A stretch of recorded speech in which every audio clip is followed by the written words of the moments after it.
The very first time you start Iray Viewer, you may need some demo scenes. So if you open here and it says that there's nothing, you can actually go under Help, Demo Scene, and find one that interests you and just download it. Then what you could do is actually move to your document iView scene file, the downloaded scene, and just open it.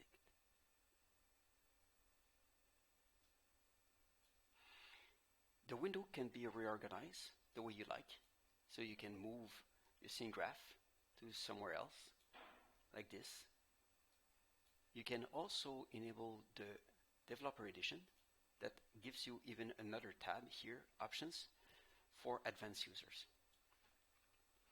You have over here the material editor, so when you select an object by clicking on the left and right button, you get an access to the material, which gives you the ability to change colors and other parameters of the material. The selection tab shows the element that has been selected, so the sphere, or another one, or here the plane. On the top menu here, you will find the different renderers, so photoreal, the interactive renderer, or the real time. And over here you have the different type of buffers, so beauty, alpha, depth. So I can go here and change and go through the various buffers. You change the resolution. Over here you can actually change the tone mapper, so you can make it darker or lighter. You can also change the environment. So here I have an image-based lighting, but I can go with the sun and sky and change the time of the day.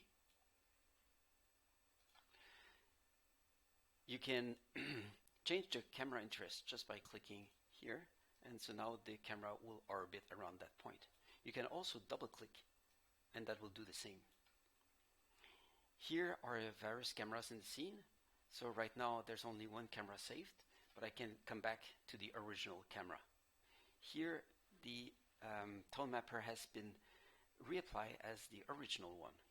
This is because in the preferences you may want to keep to change the resolution and the tone mapper when you hit buttons. But you can actually change that very quickly by right mouse clicking and auto exposure.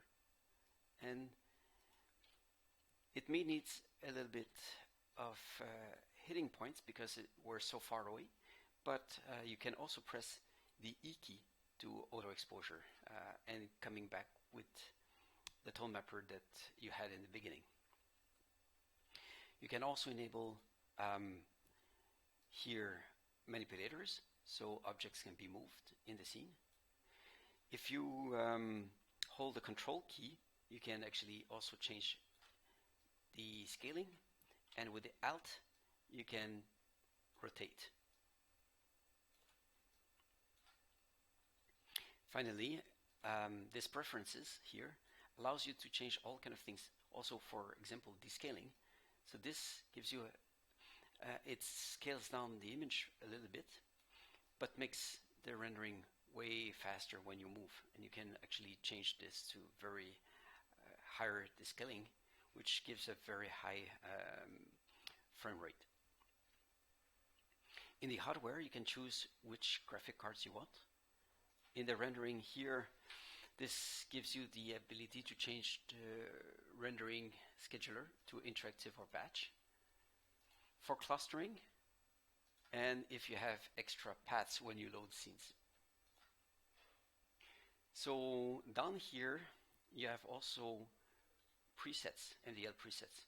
Those ones you can just, if you like, you can just drag and drop MDL on it.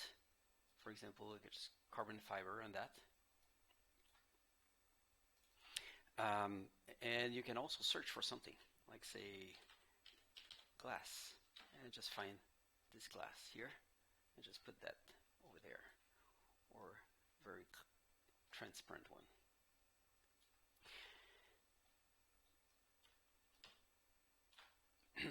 Down there, you have here the position of the cursor in the image, the value of the RGB, the frame rate, and also the iteration number. So how many iterations the renderer has done so far.